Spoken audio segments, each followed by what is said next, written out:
자, 아까 이제 이어서 지금 또, 뭐죠? 이어서 좀 보도록 하겠습니다. 이어서. 자, 보세요.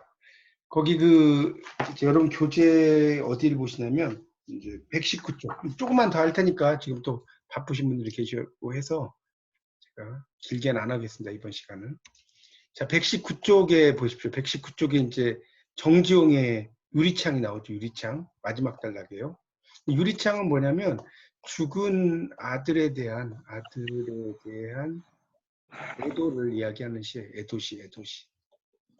유리창. 근데 유리창은 뭐냐면 유리창을 기준으로 봐서 이제 이쪽 있잖아요. 그러니까 이건 이승이라고 보면 되겠고 이게 저승이라고 보면 돼요. 이승에서 아무리 입김을 불어넣어도 저승으로 갈 수가 없죠. 저쪽으로 갈 수가 없죠. 이쪽 북에서. 그러니까 이게 유리창은 결국은 경계를 가리킨다라고 보시면 됩니다. 이승과 저승이. 그래서 죽은 아들에 대한 애도시예요. 그래서 이 시의 중심적인 이미지는 유리창 이미지다. 유리창의 경고성은 화자가 서 있는 실내와 실외, 지금 119쪽 보고 있어요.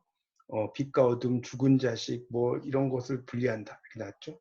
그래서 이제 이 유리창이라고 하는 시가 이제 상당히 유명한 시인데 흐리운 입김 이런 것을 이제 이야기하죠. 입김을 불어도 그쪽으로 갈 수 없다. 자, 120쪽. 유리에 보세요. 120쪽에 시가 나와요. 120쪽. 자, 유리에 차고 슬픈 것이 어린거린다. 열없이 불어서서 입김을 흐리우니 길들은 양. 양은 뭐뭐처럼 날개를 파닥거린다. 그러니까 파닥거린다는 거예요. 요즘 말로 하면.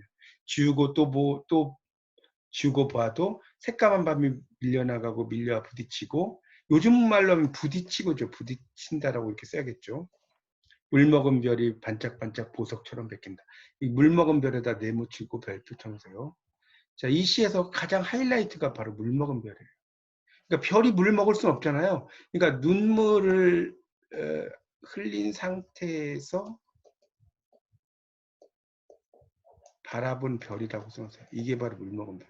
이 표현이 기가 막히죠. 별이 어떻게 물을 먹습니까? 내가 아들이 죽고 나서 눈물 흘린 상태에서 바라보는 거죠. 밤에 홀로 유리를 닦는 것은 외로운 황홀한 심사도 이것도 되게 중요하죠. 왜 중요하냐면 외로운이라고 하는 것이 슬프죠. 황홀한이라는 것은 안 슬프죠. 그래서 이 두 개를 이제 결국은 뭡니까? 감정을 막 이렇게 흘러가는 것을 이제 막아버리죠. 황홀한이라는 단어가. 우리가 김영랑의 모란이 피까지는 해서는 모란이 지고 말면 그뿐 내 한해는 다가고 말아 360날 한양 섭섭해 우옵내다. 360날을 한양 섭섭해 우온다고.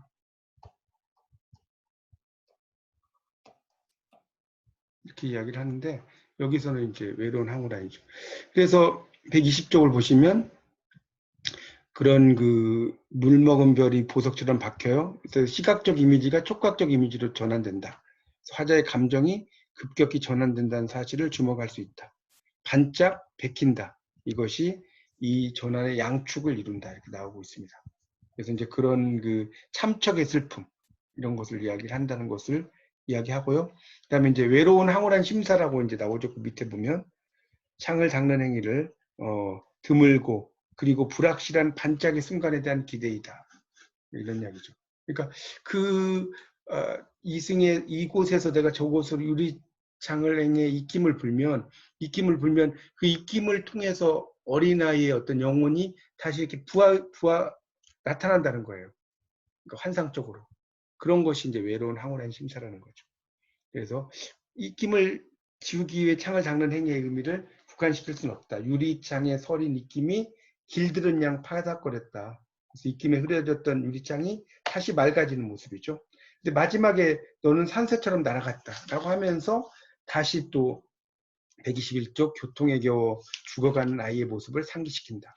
그러니까 화자가 유리를 닦는 거, 입김을 지우고 하는 것은 자식의 죽음을 지켜봐야 했던 그런 아버지의 그 입장을 이야기하는 겁니다. 그러니까 여러분이 나중에 제가 좀 이따가 좀 하나 올려드리겠지만 이 에릭 크랩튼이라는 미국의 가수가 Tears in Heaven이라는 노래가 있거든요. 천국에서의 눈물. 이것도 아들의 죽음을 애도한 팝송이에요. 그래서 Would you know my name? If I saw you in heaven. 아가야, 내가 천국에서 너를 보면 너는 내 이름을 알겠느냐? Would it be the same if I saw you in heaven? 너는 천국에서도 여전히 이렇게 똑같이 현실과 똑같이 살아갈 수 있겠느냐? 뭐 이런 거거든요. 그런 걸 쓴 게 이제 에릭 클랩튼의 노래거든요. 제가 끝나고 나서 올려드릴게요. 자, 그래서 이제 그 다음에 나오는 게 이제 그런 그 구절 중심으로 이미지가 있다. 그 다음에 이제 김수영의 시가 나오죠. 거기 시 자체 문맥을 넘어 당대 현실을 지시한다. 왜 그러냐면 김수영의 시는 참여시예요. 참여시. 저번에 이제 가보신 분은 아시겠지만 그래서 인게이지먼트 영어로는. 근데 이걸 이제 프랑스어로 읽을 때는 앙가주망이라고 해요. 앙가주망. 이 참여란 뜻이죠. 인게이지먼트라는 말이. 물론 이제 이게 뭐 약혼이라든가 약속이라든가 이런 뜻도 있어요. 근데 여기서는 이제 이런 뜻이라기보다는 참여란 뜻 쓰인 거죠. 그래서 이 폭포라는 것은 자신의 어떤 생각을 막 거리낌 없이 말하는 것을 이렇게 폭포라고 쓴 거예요. 폭포는 고든 절벽을 무서운 기색도 없이 떨어진다. 규정할 수 없는 물결이 무엇을 향하여 떨어진다는 의미도 없이 계절과 주야를 가리지 않고 고매한 정신처럼 떨어진다. 뭐 이렇게 해서 쭉 나오죠. 그 다음에 거기 제일 마지막 나타는 나태와 안정을 뒤집어 놓은 듯이 떨어지는 거죠. 넘겨보세요. 자, 그래서 이제 그 122쪽으로 넘어가면 이 절벽에서 떨어지는 폭포의 역동적인 모습이죠. 아주 다이나믹한 모습. 그리고 폭포는 고든 절벽을 기색도 없이 떨어진다. 그러니까 이건 자기가 하고 싶은 말을 막 하는 그런 그것을 이렇게 썼다라고 이해하시면 될 것 같고요. 폭포가 고매한 정신을 이야기했다는 거. 그래서 이제 수직 낙하를 환기하는 시각적, 운동 감각적 이미지. 거기 첫 번째 단락의 밑에서 둘째 줄 있죠. 굉음을 환기하는 청각적 이미지가 결합됐다. 그런 얘기가 하고요. 그다음에 그 다음 단락에 보면 고든이란 말이 계속 나오잖아요. 고든. 고든 것은 고든 소리를 한다는 거예요. 그러니까 우리 직원이란 말 들어보셨죠? 직원. 직원 한단 말 하잖아요. 있는 그대로 이야기하는 그걸 이야기한다는 거예요. 그러니까 고난의 두려움을 떨치고 온몸을 역사 현실 앞에 내던지려는 결단, 직원이라는 거예요. 자, 그 다음에 마지막 단락. 고든 소리를 내기 위해 필요한 것은 나타는 나테로스라고 해서 나태와 안정을 부정하고 진실에 다가가기 위해 힘없이 용맹정진하는 정신의 운동이다. 자, 123쪽. 외부의 강제에 의해 규정되지 않고 아무 것에도 얽매이지 않는 자유로움. 그리고 두려움이나 망설임 없이 자신을 역사 현실 앞에 내던질 수 있는 용기. 이런 것이 있다. 그래서 고매한 정신은 이런 살아있는 정신이다. 거기다 빗줄 쳐놓으세요. 123쪽에. 세 번째 줄부터 네 번째 줄. 그래서 김수영의 폭포는 진정한 자유의 정신, 용기, 사회적 반향. 반향이라는 것은 울림이라고 이해하시면 될 것 같습니다. 반향이란 말이 나오죠. 울림. 그래서 이 시는 논리적이고 지적인 이해에 앞서서 강렬한 느낌으로 다가온다는 거예요. 이제 그런 이야기 했고요. 마지막 단락. 그래서 이에서 본 것처럼 이미지라는 게 중요하다. 시는 시각적 이미지를 강조한 이미지 좀 아까 했죠? 이미지의 원천이 되는 감각과 관련되고 정종의 유리창, 서정지의 문둥이. 이미지의 원천이 되는 사물의 다양한 속성과 관련이 된다는 거죠. 그러니까 유리창이라는 건 삶과 죽음의 경계고 문둥이라고 하는 것은 이제 결국은 보통 사람과 다른 존재죠. 문둥이는 천형이라는 말도 아까 했지만 그런 그 사물의 다양한 속성과 관련이 되고 후자 쪽이 이미지의 평면성과 피상성을 넘어설 수 있는 가능성을 지닌 것은 말할 것도 없다. 그렇죠? 이게 좀 더 그 뭐랄까 안타깝다라고 할까요? 그래서 이런 이미지들은 한 사물에 내재된 다양한 속성에 주목하도록 함으로써 독자로 하여금 언어의 추상성과 관념성을 넘어서 그 자체를 복원하게 해주고 시가 엄표된 것. 자, 이 엄표란 말도 좀 말이 어려운데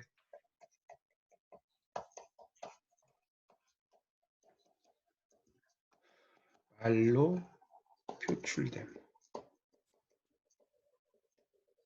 이제 엄표라고 그래요. 이상의 의미를 함축할 수 있는 것도 의미 잠재력에 힘입은 바가 크다. 그러니까 이미지라고 하는 것이 자기의 어떤 생각이나 감정들을 다양한 어떤 개념, 특히 이제 청각적 이미지, 시각적 이미지 이런 것들이 있는데 그런 것으로 이제 이야기를 한다는 건데 다시 이제 앞으로 좀 넘겨서 여러분 교재 그 108쪽에 이제 108쪽으로 보세요. 108쪽. 이렇게 보면 108쪽을 다시 좀 펴보세요. 조금 이미지를 좀 더 설명을 해야 되겠네요. 자, 108쪽에 이제 보면 이제 시각적 이미지 같은 경우에서도 이제 이렇게 뭡니까? 그 가을산, 특히 이제 안도연의 가을산이라는 시에 보면 가을산 이제 그런데도 이제 보면 뭐 어떤 능선마다 스리슬쩍